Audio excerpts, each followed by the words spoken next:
28 வயசு, 28 வயதில் தான் ஒரு குழந்தை ஓரளவுக்கு முதிர்ச்சி பெறும் சொல்றாங்க. குழந்தைகளை பற்றி அறிவியல் நிறைய வந்திருக்கு, உளவியல் நிறைய வந்திருக்கு. ஸோ குழந்தைகளை நேசிக்கக்கூடிய பெற்றவர்கள் ஒரு சின்ன கேள்வி, போன வருஷம் நீங்க எத்தனை பேர் இந்த குழந்தைய அடிச்சிங்க? ஓப்பனா சொல்லுங்க. கை. ஓகே, குழந்தைய மதிக்கிறா சொல்லக்கூடிய தாய்மார்கள் இப்போ 30 நாள் ஆயிப்போச்சு. எத்தனை நாள் ஒரு முறையாவது உங்க குழந்தைய நீங்க எத்தனை பேர் திட்டுனீங்க? எஸ்.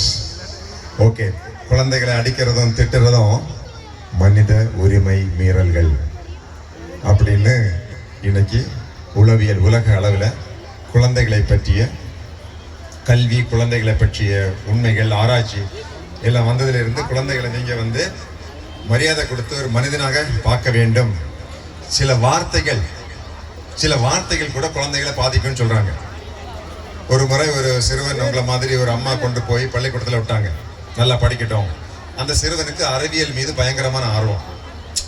இந்த மாதிரி புவி ஈர்ப்பு விசை, சூரியன், சூரிய ஒளி, இதை பத்தி ரொம்ப இன்ட்ரெஸ்ட். அவரை பள்ளிக்கூடத்துல இருந்து ஒரு லெட்டர் கொடுத்து, இந்த பையனுக்கு படிப்பு வராது, எனக்கு காதையே கேட்கல அப்படின்னு ஒரு லெட்டர் எழுதி அனுப்பிச்சாங்க. நீ நாளையிலிருந்து வர வேண்டியதில்லை தம்பி அப்படின்னுச்சாங்க. அந்த லெட்டரை பார்த்து அந்த அம்மா படிக்கும்போது அவங்க அம்மாவுக்கு ரொம்ப வருத்தம். நல்ல பையனாச்சே, நல்லா இன்ட்ரெஸ்டாக இருக்கிறானே, படிக்கிறதுக்கு ஆர்வம் காட்டுறானே, புத்தகம் எல்லாம் கேட்குறானே, அவன் எப்படி பள்ளிக்கூடத்துலேருந்து திருப்பி அனுப்பிச்சாங்கன்னு தெரியலையே. அந்த பையன் அந்த அம்மா லெட்டர் படிக்கும்போது பார்க்குறான், அவங்க அம்மா முகத்தில் பார்க்குறான், என்னதான் பிரச்சனைன்னு தெரியல, என்னம்மா எழுதியிருக்கிறாங்க அப்படின்னு கேட்குறான். அந்த அம்மா சொல்லிச்சு, தம்பி ஒன்றும் எழுதலப்பா, உனக்கு ரொம்ப அறிவு அதிகமாக இருக்கு, இந்த ஸ்கூலில் படிக்கிறதுக்கு அது அவங்களுக்கு யாருக்கும் உனக்கு படிக்க வைக்கிறது தெரியாது போல சொல்கிறாங்க, நீ வீட்டில் இருந்து படிச்சுக்க அப்படின்னு சொல்கிறாங்க. அந்த பையன், அந்த அம்மா அவன் கேட்ட மாதிரி எல்லா நூல்களையும் வாங்கி ஒரு நூலகம் ஏற்படுத்தி கொடுத்தாங்க. அந்த சிறுவன் அவனாகவே படித்தான். அவனுக்கு ஆர்வம், அறிவியல் மீது ஆர்வம். அந்த சிறுவன் தான் பிற்காலத்தில் தாமஸ் ஆல்வா எடிசன் 1039 கண்டுபிடிச்சான். நீங்க பாக்குறீங்களா, இன்கிளாண்டசன் எலக்ட்ரிக் பல்ப், மின்சார விளக்கு. நம்ம தமிழ்நாட்டு மக்களுடைய உயிர் நாடி சினிமா. அந்த சினிமா எடுக்கக்கூடிய மிஷின், அந்த கேமராவை கண்டுபிடிச்சதும் மோஷன் பிக்சர் அந்த தாமஸ் ஆல்வா எடிசன். ஸோ குழந்தைகளை பொறுத்த வரைக்கும் நீங்க அவங்கள ரொம்ப உற்சாகப்படுத்தணும். 30 நாட்கள் யாராவது ஒரு பெற்றோர் என் குழந்தைய நான் பாராட்டினேன் அப்படின்னு சொல்லி கை தூக்குங்க பார்ப்போம். ஒரு ஆள் சொல்ல முடியுமா, எனது மகனை நான் இந்த மாதம் பாராட்டினேன்? குழந்தைகளுக்கு அதாவது ஒரு ஞாபகம் வச்சுக்கோங்க, வீட்டில் அன்பு காட்டும் குழந்தைகள் பள்ளிக்கூடங்களுக்கு பாடம் படிக்க செல்வார்கள். வீட்டில் அன்பு கிடைக்காத குழந்தைகள் பள்ளிக்கூடங்களுக்கு அன்பை தேடி போவார்கள். அங்கதான் நண்பர்களோட சேருவாங்க. எங்க அப்பா நேசிக்கிறத விட என் நண்பன் நேசிக்கிறான், எங்க அம்மா நேசிக்கிறத விட இந்த நபர் என்ன நேசிக்கிறாரு அப்படின்னு சொல்லி அவங்க மேல அன்பு வந்துடும். Unconditional love. எந்த நிபந்தனையும் இல்லாமல் படிச்சாலும் உன்னை அன்பு செலுத்துவேன், படிக்கலைனாலும் அன்பு செலுத்துவேன். மற்றவர்கள் உன்னை நல்லவன் சொன்னாலும் நான் அன்பு செலுத்துவேன், மற்றவங்க ஒன்று மோசம்னு சொன்னாலும் நான் அன்பு செலுத்துவேன். அந்த முறையில நீங்க குழந்தைகளை நேசிக்க வேண்டும். நிறைய பெற்றோர்கள் என்ன நினைக்கிறீங்கன்னா, ஏன் பையன் தானே, ஏன் பொண்ணு தானே, நான் சொன்ன மாதிரி தானே கேட்கணும் அப்படின்னு நினைக்கிறீங்க, என்ன மாதிரி தானே இருக்கணும் அப்படின்னு நினைக்கிறீங்க. அறிவியல் குழந்தைகள் எப்படின்னாங்க, சில நேரத்தில் குழந்தைகள் நம்மள மாதிரியே இருக்க மாட்டாங்க. நம்ம முன்னோர்கள் இருக்காங்க இல்லையா, தாத்தா பாட்டி, அவங்கள மாதிரி குழந்தை இருக்கும். அதுதான் அறிவியல், அதுதான் ஜெனட்டிக்ஸ், மரபணுவியல். அதை பத்தி ஒரு பெரிய அறிஞன், லெபனான் நாட்டை சேர்ந்த பெரிய அறிஞன் கலீல் ஜிப்ரான், என்னைக்காவது புத்தகங்கள் கிடைச்சா வாங்கி படிங்க. சரித்திரத்திலேயே ஒரு பெரிய சிந்தனையாளன். அவன் சொல்றான், children are not our children, they are the children of the nature, the longing of the nature. குழந்தைகள் நமது குழந்தைகள் அல்ல, குழந்தைகள் இந்த பூமியின் குழந்தைகள், அவங்க சுதந்திரமானவர்கள். they have not come from us, they have come through us. குழந்தைகள் நம்மிடமிருந்து வரவில்லை, நமது மூலமாக வந்திருக்கிறார்கள். அப்படின்னா ஒரு குழந்தை பிறக்கிறதுக்கு ஒரு தகப்பனும் தாயும் மட்டும் காரணம் அல்ல. தகப்பன்ல இருந்து வருது. தாயாருக்கு ஜீன்ஸ் குழந்தைகிட்ட இருக்கும், அவங்களுக்கும் குழந்தை மேல பங்கு இருக்கு. புரிஞ்சுதுங்களா? ஸோ குழந்தைகள், ஒரு குழந்தை பிறக்குதுன்னா அது 10 மாசத்துல பிறக்கிறது இல்ல, அறிவியல் அடிப்படையில் 360 கோடி ஆண்டுகள் ஆனால் தான் ஒரு குழந்தை பிறக்கும். ஒரு குழந்தை பிறக்கும் போது அந்த குழந்தையுடைய மரபணுவனுடைய வயது என்னன்னா 360 கோடி ஆண்டுகள். அதுதான் கலீல் ஜிப்ரான் சொன்னான், children are not your children, they have not come from you, they have come through you. உங்கள் மூலமாக வந்திருக்கிறார்கள். அடுத்தது, they may look like you but they may not think like you. குழந்தைகள் உங்களை போன்றிருப்பார்கள் ஆனால் உங்களை போல சிந்திக்க மாட்டார்கள். ஒவ்வொரு குழந்தைக்கும் ஒரு கனவு இருக்கும், உங்களுக்கு தெரியாம இருக்கும். நீங்க தான் அவங்கள்ட்ட பேசுறதே இல்லையே. எத்தனை பேர் இந்த நேத்துக்கு உங்க குழந்தைய கட்டி பிடிச்சு முத்தம் கொடுத்தீங்க? கை தூங்க. ஓகே. எத்தனை பேர் உங்க குழந்தைகிட்ட ஒரு நாளைக்கு அதுக்கு முகத்துல பார்த்து கண்ணுக்கும் பார்த்து மை டியர் சன், மை என்னதுக்கு அருமை மகனே நான் உன்னை நேசிக்கிறேன் சொல்லிருக்கீங்களா? மனசுல இருக்கு, மனசுல அன்பு இருக்கு, சொன்னீங்களா? இன்னைக்கு ராத்திரி போய் உங்க குழந்தைய கூப்பிட்டு ஒரு கட்டி முத்தம் கொடுத்து நல்லா டான்ஸ் ஆடினேன், நல்லா பேசினேன், நான் உன்னை நேசிக்கிறேன் அப்படின்னு சொல்லி பாருங்க பார்ப்போம். குழந்தைகள் நிறைய மாற்றங்கள் வரும். உளவியல் வல்லுநர்கள் சொல்றாங்க, குழந்தைய 3 முறை சொல்லணுமா நான் உன்னை நேசிக்கிறேன்னு 3 முறை. காலையில ஸ்கூல்ல இருந்து வரும்போது வந்த உடனேயே போன மாசம் கணக்குல ஃபெயில் ஆகிய இந்த மாசம் எவ்வளவு மார்க்கு அப்படின்னு கேட்கக்கூடாது. அவன் சொல்ல மாட்டான், அவனே வெக்கப்பட்டு இருப்பான். வந்த உடனே உட்கார வச்சு எப்படி என்ன ஏது இன்னைக்கு என்னென்ன நடந்தது, யார் யாரை பார்த்தேன், என்ன விஷயங்கள் நடந்தது, ஒரு நண்பன். இன்னைக்கெல்லாம் பிள்ளைகள் இல்லை நண்பர்கள். என் பையன் வாட்ஸ்அப் மெசேஜ் கொடுக்குறான், டாடி ஹாப்பி ஃப்ரெண்ட்ஷிப் டே. நண்பர்கள் தின வாழ்த்துன்னு சொல்றாங்க பையன். நம்ம எல்லாம் இருக்கும்போது அப்பா கிட்ட போய் நண்பர் சொல்ல முடியுமா? பயந்து ஒதுக்கி நிற்போம், ஏதாவது மோசமான மனநிலையில் இருப்பார், அடிச்சிருவாருன்னு சொல்லி. இன்னைக்கு குழந்தைகளே கிட்டத்தட்ட நண்பர்கள் போலதான் இருக்கிறாங்க. ஸோ குழந்தைகளை பொறுத்த வரைக்கும் நீங்க தெரிய வேண்டிய நிறைய விஷயங்கள் இருக்கு. இன்னைக்கு கூட நான் ஒரு காலையில் நிகழ்ச்சிக்கு போனேன், எல்லா குழந்தைகளையும் காலை விழுன்னு சொல்லி கொடுக்குறாங்க. தயவு செஞ்சு குழந்தைகளை போய் யாருக்கு காலை விழ சொல்லாதீங்க, நல்ல பழக்கமே இல்லை. நான் சொன்னேன், நீ யாரு காலையும் விழக்கூடாதுமா. ஏன்னு கேட்டாங்க, இந்த உலகத்திலே காலில் விழணும்னா ஒரே ஆள் காலில் தான் நீ விழணும். யார் தெரியுமா? அவன் கிடையாது, அவன் காலையில் விழ வேண்டியதான். உங்காலே விழுந்துக்க. இந்த உலகத்துல குழந்தைகளை நான் குழந்தைகிட்ட பேசுவேன், இந்த உலகத்துல மாபெரும் மாற்றங்கள் உங்க வாழ்க்கையில ஏற்படுத்த வேண்டிய திறமை உள்ள மனிதன் ஒரே மனிதன் தான். உங்களை உயர்ந்த இடத்துக்கு எடுத்து போகக்கூடிய மனிதன் இந்த உலகத்துல ஒருத்தன் தான். அது யாருன்னு தெரியணும்னா நீங்க வீட்டுக்கு போய் கதவை மூடிட்டு ரூம்ல போய் கண்ணாடி ஒன்று இருந்ததுன்னா அதுக்கு முன்னாடி நின்றுட்டு கண்ணை மூடணும். எனது வாழ்க்கையை மாற்ற வல்லமைப்படுத்த மாபெரும் மனிதன் யார்? கடவுளா, அப்பாவா, அம்மாவா, இல்ல மற்றவங்களா, ஆசிரியரா அப்படின்னு கேட்டவன் கண்ணை திறந்து பாரு, கண்ணாடியில ஒரு ஆளு தெரிவாரு. அந்த நபர் தான் உன் வாழ்க்கையை மாற்ற முடியும். ஒரு மனிதன் அவன் தான் அவனது வாழ்க்கையை வாழ்க்க முடியும். எனவே யாரு காலையும் விழாதீங்க நான் அப்படின்னு சொல்லுவேன். ஸோ நம்ம காலில் விழு, என்ன மதிப்பு கொடு. வழக்கமா என்ன சொல்லி கொடுக்குறோம்? அப்பாவை மதி, அம்மாவை மதி, ஆசிரியர் சொல்றோம் இல்லையா? நான் என்ன சொல்றேன், எல்லாரையும் மதி, இல்லாட்டி இந்த உலகத்தில் பழைக்க முடியாது. நமக்கு சாப்பாடு போடுறான் பாரு கம்பெனி, இலையில சாப்பாடு போடுறான் ஒரு கம்பெனி, அவனை மதிக்க வேண்டாமா? நண்பர்கள் இருப்பாங்க, மதிக்க வேண்டாமா? நம்ம கூட வேலை பார்க்குறவங்க மதிக்க வேண்டாமா? எல்லாரையும் மதிக்கணுங்க. சரி, ஒரு குழந்தைக்கு ஒரு அப்பா அம்மா மேல எப்பங்க மதிப்பு மரியாதை வரும்? என்னன்னு சொல்ல போனா, மதிப்பையும் மரியாதையும் அந்த தகப்பனும் தாயும் சம்பாதிக்க வேண்டும். நான் அப்பதான் இருக்கிறேன், என்ன மதிச்சிருன்னா மதிப்பானா? வெளிப்படையா பயந்துட்டு ஏதாவது மதிக்கலாம்.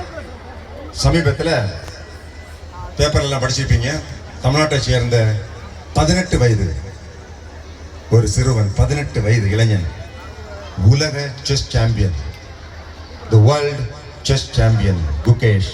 படிச்சீங்களா? Gukesh, 18-year-old boy has become the world chess champion. He is from Tamil Nadu. அவர் வந்து தமிழ்நாட்டை சேர்ந்தவர். லைட் போடுங்க சார். ஹலோ. இது வந்து ஒரு மிகப்பெரிய சாதனை.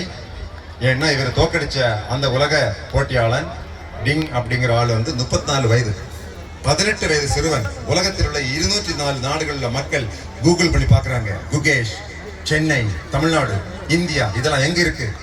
எப்படி இவரால் இந்த மாதிரி உலக சாதனை படைக்க முடியும்? நமது தமிழ்நாடு முதலமைச்சர் அவர்கள் அவரை அழைச்சி வந்து பாராட்டியிருக்காரு, பாரத பிரதமர் பாராட்டியிருக்காரு. உலகமெங்கும் இன்னைக்கு குகேஷ்னா யாருன்னு தெரியுங்க. இப்ப ஒரு சின்ன கேள்வி, இந்த இந்த இளைஞன் எப்படி 18 வயதுல உலக செஸ் சாம்பியனாக மாறினார்? யார் இதற்கு காரணம்? நான் படிச்சேன், கூகுள் பண்ணி பார்த்தேன். அவங்க அப்பா டாக்டர், பீடியாட்ரிஷியன், MBBS MD, அம்மாவும் டாக்டர் போல இருக்கு. இந்த சிறுவன் நல்லா விளையாடுறான்னு தெரிஞ்சதுங்க 4வது வகுப்பு படிக்கிற மாணவனை பள்ளிக்கூடத்திலிருந்து வெளியே எடுத்துடுறாங்க. ஏன் தெரியுமா? போட்டி. ஒரு ஊரா போனோம், தருமபுரி போனோம், சேலத்துக்கு போனோம், கோயம்புத்தூர் போனோம், போட்டி. அந்த பையனுக்கு வீட்லயே டியூஷன் சொல்லி கொடுக்குறாங்க. அடுத்த கட்டம் போயிடுறாரு, ஸ்டேட் லெவல்ல champion, national champion, Bombay, Delhi, Calcutta அங்கெல்லாம் சுத்திட்டு இருக்காங்க. யாரு? பையன், அப்பா, அம்மா. பையன், அப்பா, அம்மா. அந்த அப்பாவுக்கு தொழில் போச்சு, அவருக்கு வந்து பணி செய்ய முடியாது. அந்த அம்மா வேலை பார்க்கல. அப்போ பொருளாதார பிரச்சனை எப்படி இருக்குன்னு உங்களுக்கு தெரியும். ஏதோ ஒரு வகையில் அவங்க சர்வதேச லெவல்ல இன்டர்நேஷனல் கிராண்ட் மாஸ்டர் ஆயிடுறாரு. 14 இயர்ஸ் ஆஃப் ஏஜ், 14 வயசுல கிராண்ட் மாஸ்டர். உலகம் அங்கு சுத்துறாங்க. இப்போ 18 வயசு ஆகும்போது உலக சாம்பியன் ஆயிடுறாரு. அந்த மாணவனுக்கு எப்படிங்க இருக்கும்? சமீபத்தில் குகேஷ் நானும் இதே மாதிரி ஒரு ஃபங்க்ஷன் அட்டன் பண்ணோம். குகேஷ், எனக்கே ரொம்ப பெருமையா இருந்தது. ஒரு செல்ஃபி எடுத்துக்கிட்டோம்னு கேட்டேன். நான் வந்து 63 வயசு, ஒரு 18 வயசு. என்கிட்ட தான் செல்ஃபி எடுக்க வருவாங்க. நான் செல்ஃபி எடுக்கலாமான்னு கேட்குறேங்க. Because he is a world champion, is a world hero. உலக கதாநாயகன், சினிமா கதாநாயகன மாதிரி, கிரிக்கெட் கதாநாயகன் மாதிரி இல்லை, உண்மையான கதாநாயகன். அவர்கிட்ட நான் ஃபோட்டோ எடுத்துக்கிட்டேன். இப்போ இந்த குகேஷ் இவங்க அப்பா மேல எவ்வளவு மதிப்பு, மரியாதை, அன்பு வச்சிருப்பாரு. என்ன மதியன்னு சொல்லணுமா அவரு? இந்த குகேஷ் அவங்க அம்மா மேல எவ்வளவு மதிப்பு, மரியாதை. ஸோ பெற்றோர்களே, உங்க குழந்தைகள் உங்களை ஒரு கதாநாயகனா பார்க்குறாங்க, ஒரு ஹீரோவா பார்க்குறாங்க. நீங்க தான் உலகத்திலே சிறந்த மனிதனா பார்க்குறாங்க. உங்களை எல்லாருக்கும் தெரியும்னு நினைக்கிறாங்க. நான் வந்துங்க கடலூர் மாவட்டத்தில், நம்ம டிஎஸ்பி வந்து கடலூர் மாவட்டம் தான், சேத்தியா தோப்புல ஒரு ஸ்கூல் ஃபங்க்ஷன் போனேன். ஒரு சின்ன பையன் வந்து செல்ஃபி பண்ணான். சார், குட் மார்னிங் சார், எங்க அப்பா உங்களுக்கு தெரியுமா சார்? உங்க அப்பா யார் தம்பி? அவர் தான் head constable Kumar sir. Head constable Kumar அவங்களுக்கு தெரியாதா? அவன் என்ன நினைக்கிறான்னா, சேத்தியா தோப்புல வேலை பார்க்குற ஹெட் கான்ஸ்டபிளுக்கு இந்தியாவில் எல்லாருக்கும் அவரை தெரியும்னு நினைக்கிறாங்க. நீங்களும் போலீஸ் தானே, நீ போலீஸ் தானே, எங்க அப்பா போலீஸ் தான், அவரை தெரியாது அவனுக்கு? எல்லாருக்கும் தெரியும் எங்க அப்பாவை. குழந்தை வந்துங்க, நம்ம அப்பா வந்து ஒரு செல்வாக்கு மிக்க மனிதனாக இருக்கணும்னு ஆசைப்படுறாங்க, ஒரு ஹீரோவா இருக்கணும்னு ஆசைப்படுறாங்க. ஆனா பெரிய வேலை பணம் சம்பாதிக்காம பொருள் சம்பாதிக்க இருந்தாலும் ஒரு நல்ல மனிதனாக வாழ வேண்டிய பொறுப்பு ஒரு அப்பாவுக்கும் ஒரு அம்மாவுக்கும் இருக்கு. ஏன்னா நீங்க செய்யறதுதான் அவங்க பாக்குறாங்க, நீங்க பேசுறதுதான் அவங்க பேசுவாங்க. நம்ம ஆர்டிஓ சொன்னாரு, பெற்றோர்களே, தாய்மார்களே, எல்லாரும் ஹெல்மெட்டை போடுங்க. நாங்க கூட சாயங்காலம் வரோம், வந்துட்டு இருக்கும்போது ஒரு ஆள் நேரா வந்து சும்மா தான் போயிட்டு இருந்தாரு. திடீர்னு நம்ம ஜீப்புக்குள்ள வந்துட்டாரு. ஹெல்மெட்டும் கிடையாது, ஒன்றும் கிடையாது. ஹெல்மெட்டே போடுறது இல்லை. ஏன்னா அப்பா போடல, சமுதாயத்தில் யாரும் போடல. எனவே குழந்தைகளுக்கு நம்ம ஒரு ரோல் மாடலாக இருக்கணும். நான் வந்து IAS IPS படிக்கிற மாணவிகளுக்கு பயிற்சி கொடுத்துட்டு இருந்தேன். எனக்கு ஒரு மாணவி சத்தியமங்கலத்திலிருந்து IAS இன்டர்வியூ போனாங்க. IAS இன்டர்வியூ நிறைய பேர் போனாங்க. இந்த குழந்தைக்கு கிடைக்கணும்னு ஆசைப்பட்டேன். ஏன்னா அந்த பொண்ணு வந்து ஒரு ஏழை குடும்பத்தை சேர்ந்தவங்க. அவங்க அம்மா வந்து 2 பசுமாடை வச்சு பால் கறந்து அந்த பிள்ளைய படிக்க வச்சாங்க. இன்ஜினியரிங் கூட படிக்கலைங்க, BSc கம்ப்யூட்டர் சயின்ஸ் சத்தியமங்கலத்தில். ஆனால் IAS படிக்கணும்னு சென்னைக்கு வந்துட்டாங்க. வசதி இல்லை. இந்த பிள்ளை என்ன பண்ணிச்சு தெரியுங்களா? IAS பயிற்சி மையத்திலேயே ஒரு ஆசிரியராக பணியில் சேர்ந்துட்டாங்க. சம்பளம் கிடைக்கும்ல, வேலையும் பார்ப்பாங்க, படிக்கவும் செய்வாங்க. எனது மாணவிகள்ல இந்த பிள்ளை கண்டிப்பாக பாஸ் ஆகணும்னு ஆசைப்பட்டேன். டெல்லியிலேருந்து ஃபோன் பண்ணாங்க, இன்டர்வியூ ஓரளவுக்கு நல்லா பண்ணியிருக்கேன் சார் அப்படின்னு சொன்னாங்க. அடுத்த மாதம் ரிசல்ட் வந்தது. மற்றவங்க எல்லாருக்கும் கிடைச்சது, அந்த பிள்ளைக்கு மட்டும் கிடைக்கல. என்னமா பண்ண போறேன்னு கேட்டேன். அடுத்த வருஷம் எழுத மாட்டேன், 2வது வருஷம் IAS எழுதிடுவேன் சார் அப்படின்னு சொல்லிச்சு. சொன்ன மாதிரி உட்காந்து படிச்சு கடுமையாக உழைச்சி அந்த பிள்ளை வான்மதி அப்படிங்கிறவங்க IAS பாஸ் பண்ணாங்க. 2 வருஷம் கழிச்சு வான்மதி IAS இன்னைக்கு மகாராஷ்டிராவில் கலெக்டராக இருக்காங்க. அந்த மாணவிகிட்ட கேட்டேன், எப்படிமா உனக்கு வந்து இந்த மாதிரி ஒரு ஏழையான சூழ்நிலையில, வசதி இல்லாத சூழ்நிலையில, விவசாய குடும்பத்துல 2 பசுமாடை வச்சு உங்க அம்மா பால் கறந்து காப்பாத்தின ஒரு சூழ்நிலையில IAS கனவு, IAS வாங்கணும்னு எப்படி நினைச்சேன் அப்படின்னு கேட்டேன். இந்த அம்மா சொல்லிச்சு, எங்க அம்மா ரொம்ப நல்லவங்க சார், கடுமையா உழைப்பாங்க சார், எனக்காகவே வாழ்றாங்க சார். வீட்டுல ரொம்ப கஷ்டம், பெண்கள்லாம் யாரும் மதிக்கிறது இல்லை, பணம் இல்லை அப்படின்னா உலகத்துல மரியாதை இல்லை சார். எனவே ஒரு நாளாவது எங்க அம்மாவை பெருமைப்படுத்தணும், எங்க ஊர்ல அம்மா வந்து தலைநிமிர்ந்து நடக்கணும் சார். அதுக்காகத்தான் சார் நான் படிக்கிறேன். அது அம்மாவுடைய ஒரு அர்ப்பணிப்பு, அம்மாவுடைய ஒரு அன்பு. அதனால குழந்தை வந்து இந்த அம்மாவுக்கு நம்ம ஏதாவது செய்யணும் அப்படின்னு நினைக்குது. ஸோ அந்த வகையில் குழந்தைகளை நேசிங்க, மரியாதை செலுத்துங்க, உங்க கஷ்டத்தை புரிஞ்சுக்குங்க, பாராட்டுங்கள். ரொம்ப முக்கியமாக பாராட்டணும் குழந்தைகளை. பெரிய கனவுகள், நீங்கள் கலெக்டர் ஆக முடியும், எம்எல்ஏ ஆக முடியும், டிஎஸ்பி ஆக முடியும். இந்த நிகழ்ச்சியில் வந்து அவங்களெல்லாம் ரோல் மாடலாக கூட்டு வந்திருக்கிறாங்க.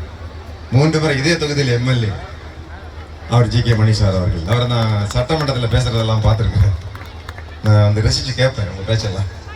நம்ம டிஎஸ்பி அவங்க டாக்டர், அவங்க ஒரு மெடிக்கல் டாக்டர், டென்டல் டாக்டர். ஆனால் டிஎஸ்பியை சேர்ந்துருக்கிறாங்க. இன்னும் சில ஆண்டுகளில் அவர் ஐபிஎஸ் அதிகாரியாக வருவாங்க. இந்த மாவட்டத்துக்கே அவங்க எஸ்பியாக வர வாய்ப்பு உண்டு. அவங்களெல்லாம் அழைச்சி காட்டுறாங்க. ஒரு சிறுவன் அமெரிக்காவில் வந்து இதே மாதிரி அவனுக்கு பெரிய ஆசை, பெரிய பதவிக்கு வரணும்னு ஆசை. ஆனால் எல்லா துறையிலையுமே அவனுக்கு தோல்வி. கல்லூரியில் தோல்வி, ப்ராக்டிஸில் தோல்வி, அரசியல்லையும் தோல்வி. ஆனால் படிச்சுட்டே இருந்தான், முயற்சி பண்ணிட்டு இருந்தான், கட்டுரை எழுதிட்டு இருந்தான், பேசிட்டு இருந்தான். அப்போது கேட்டார்கள், ஆபிரகாம் லிங்கன் அவர்களே, நீங்கள் வாழ்க்கையில் எல்லா துறையிலும் தோல்வி அடைந்து விட்டீர்கள், ஏன் தொடர்ந்து முயற்சி செய்கிறீர்கள்? அவன் சொன்னான், மை மாம், என்னுடைய தாயார், told me, my dear Abby, you shall become somebody. எங்க அம்மா சொல்லியிருக்கா, நீ என்னைக்காவது ஒரு நாள் ஒரு மிகப்பெரிய மனிதனாக வர வேண்டும். அதனால தான் நான் இன்னும் உழைச்சிட்டு இருக்கிறேன். இன்னைக்கு நான் படக்கூடிய எல்லா கஷ்டமும், என்னுடைய படிப்பு, என்னுடைய முயற்சி எல்லாமே நான் அமெரிக்க நாட்டினுடைய ஜனாதிபதியாக மாறின பிறகு எனக்கு பயன்படும். நான் எழுதும் கடிதங்கள் உலகத்தரம் வாய்ந்த கடிதங்களாக இருக்கும். எனது பேச்சுக்கள் பதிவு செய்யப்படும். எனவே எனக்கு இன்னைக்கு போஸ்ட் பதவி எதுவும் இல்லாமல் இருந்தாலும் இன்னொரு நாள் எங்க அம்மாவின் கனவின்படி நான் இந்த அமெரிக்க நாட்டினுடைய ஜனாதிபதியாக மாறுவேன் அப்படிங்கிற ஒரு ஸ்டேட்மெண்ட் கொடுத்துருக்கிறோம். உங்க குழந்தைகளும் பெரிய கனவுகள். இன்னைக்கு ஒரு விஷயம் தெரியுமா, தருமபுரி நாட்டு மக்கள் நீங்க வந்து எத்தனை பேர் உங்க குழந்தைகளை வெளியூருக்கு படிக்க அனுப்புவீங்க? கை தூங்க பார்ப்போம். எஸ், அதுதான் முக்கியம். இங்கெல்லாம் ஒன்றும் வசதிகள் கிடைக்க வாய்ப்புகள் கிடையாது. என்ன சார், படிக்கணும், நம்ம பிள்ளைகள் வந்து மேல் இடத்துக்கு போகணுன்னா இந்த ஊரை விட்டு போகணுங்க. இப்போ வந்து இந்தியாவில் 23 IIT, Indian Institute of Technology, 31 NIT, National Institute of Technology, 25 National Institute of Information Technology, மிகப்பெரிய நிறுவனங்கள் இருக்கு. அங்கெல்லாம் குழந்தைகள் போனாங்கன்னா படிச்சு முடிச்சா குறைஞ்சது கலெக்டர் சம்பளம் அன்னைக்கே கிடைக்கும், டிஜிபிக்கு சம்பளம் அன்னைக்கே கிடைக்கும் என் குழந்தைகளுக்கு, ஐஐடியில் படிச்சிட்டாருன்னா. ஆனால் இங்கே வந்து ஐஐடி கிடையாது. ஸோ குழந்தைகளை போட்டித் தேர்வுக்கு தயார் பண்ணுறதுக்கு பெற்றோர்கள் உதவி செய்ய வேண்டும், முன்வர வேண்டும். நிறைய வாய்ப்புகள். அதே மாதிரி பொம்பளை பிள்ளைகளுக்கு மிலிட்டரியில் நிறைய வாய்ப்புகள் வந்தாச்சு. Engineer, doctor, collector. இப்போ ஒரு ஸ்கீம் கொண்டு வந்துருக்காங்க தமிழ்நாடு கவர்மெண்ட்ல, நான் முதல்வன் திட்டம். உங்க பிள்ளை கலெக்டர் ஆகணும்னு ஆசைப்பட்டாங்கன்னா அரசாங்கத்திலிருந்து மாசம் 7500 ரூபாய் உங்களுக்கு உதவித்தொகை தருகிறார்கள். ஐஏஎஸ் படிக்கிறதுக்கு மாசம் 7500 ரூபாய். நீங்க இன்னும் பட்டப்படி படிக்கலைன்னா உங்க குழந்தைகள் பட்ட கல்லூரியில் சேர்ந்து படிச்சாங்கன்னா மாசம் 1000 ரூபாய். இந்த ஐஏஎஸ் தேர்வுல முதல் கட்ட தேர்வு உங்க மகனோ மகளோ தேர்வு பாஸ் பண்ணால் அவரை சென்னையில் உள்ள ஐஏஎஸ் பயிற்சி மையம், கிரீன்வேஸ் ரோடு, அங்க தங்க வச்சு அங்கே இலவசமாக அரசாங்கமே படிக்க வைக்கிறாங்க. 25000 ரூபாய் ரொக்க பரிசு கொடுக்குறாங்க. கடைசி தேர்வுக்காக டெல்லியில கொண்டு போய் உங்கள் பிள்ளைகளை படிக்க வைப்பாங்க. இப்படி அரசாங்கத்துல நிறைய திட்டங்கள் வந்திருக்கு. படிப்புல தான் உங்க பையன் அவ்வளவு நல்லா வரலன்னா விளையாட்டுத்துறை நிறைய வாய்ப்புகள் இருக்கு. Central government, military, reserve police force, income tax, railways, customs, இது போன்ற துறையில நிறைய வேலை வாய்ப்பு. போலீஸ் டிபார்ட்மெண்ட், விளையாட்டுத்துறை, டிசைன். உங்க குழந்தை வந்து படம் வரைஞ்சிட்டு இருக்குன்னு வச்சுக்கோங்களேன், படிக்கல, படம் தான் வரையுதுன்னா அதே போதுங்க. படம் வரைய தெரிஞ்சதுன்னா கம்ப்யூட்டர் டிசைன் பண்றவங்களுக்கு மிகப்பெரிய அளவில் வாய்ப்புகள் இருக்கு. நிறைய சம்பளம் கிடைக்கும். இந்த ஆப்பிள் ஐபோன் நான் வச்சிருக்கிறேன் போனு, அதை டிசைன் பண்ணி கொடுத்தது நம்ம இந்திய நாட்டை சேர்ந்தவங்க தான்.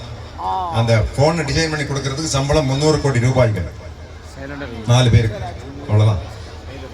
குழந்தைகளுக்கு வந்துங்க இப்பெல்லாம் பல்வேறு விதமான வாய்ப்புகள். நான் துபாய் போயிருந்தேன். தமிழ்நாட்டை சேர்ந்த சமையல் வல்லுநர்கள் வந்திருந்தாங்க. சமையல் வல்லுநர்கள், செஃப். அவங்க ஒன்றும் பெருசா படிக்கல. எவ்வளவு சம்பளம்னு கேட்டேன். 5 லட்சம் ரூபாய் மாசம். ஒரு செஃப். டிஜிபியோட நிறைய சம்பளங்க சமையல் கல்லுநருக்கு. இந்த இவருக்கு பாருங்க, இவருக்கு வந்து சீஃப் செக்ரட்டரியோட நிறைய சம்பளம் கிடையாது. திறமை கிடையாது. பிள்ளைகள்கிட்ட வந்து திறமைகள் இருந்துச்சுன்னா அதை வளர்த்துங்க. நம்ம குழந்தைகளுக்கு மிகப்பெரிய வாய்ப்புகள் இருக்கு. சமீபமாக இங்கிலாந்து நாடு, நம்மளே ஆண்ட நாடு, நம்மளே ஆண்ட இங்கிலாந்து நாட்டினுடைய பிரதம மந்திரி யாருன்னு கேட்டா இந்தியாவிலிருந்து குடிபெயர்ந்த இந்திய வம்சாவளியினர் ரிஷி சுனக். இங்கிலாந்து நாடு நம்ம ஆண்டாங்க, இப்ப நம்ம அவங்களை ஆண்டுட்டு இருக்கோம். அதே மாதிரி இப்போ அமெரிக்கா நாட்டினுடைய பிரசிடென்ட் டொனால்ட் ட்ரம்ப், அவருக்கு போட்டி போட்டது யார் தெரியுமா? கமலா ஹாரிஸ். அவங்க எந்த ஊருன்னா சென்னையில அடையாறு. இந்த டொனால்ட் ட்ரம்புடைய அடுத்த வைஸ் பிரசிடென்ட் போட்டி போட்டாங்க ஒரு அம்மா, அவங்க வந்து உஷா வேன்ஸ். அவங்க எந்த ஊருன்னா சென்னையில பெசன்ட் நகர். அப்ப பேசிக்கிட்டாங்க, அமெரிக்காவில் பிரசிடென்ட் போட்டி யாருக்குன்னா பெசன்ட் நகரை சேர்ந்த பெண்மணிக்கும் அண்ணா அந்த அந்த அடையாரை சேர்ந்த பெண்மணிக்கும். சென்னையில் உள்ள 2 பெண்மணி, அவங்க முன்னோர்கள் முன்னாடி அமெரிக்கா போயிட்டாங்க. ஸோ குழந்தைகளை பல்வேறு பகுதிக்கு அனுப்பிச்சு படிக்க வைங்க. கல்விதான் மிகப்பெரிய ஆயுதம். Education is the most powerful weapon with which you can conquer the world. Nelson Mandela சொல்றான்.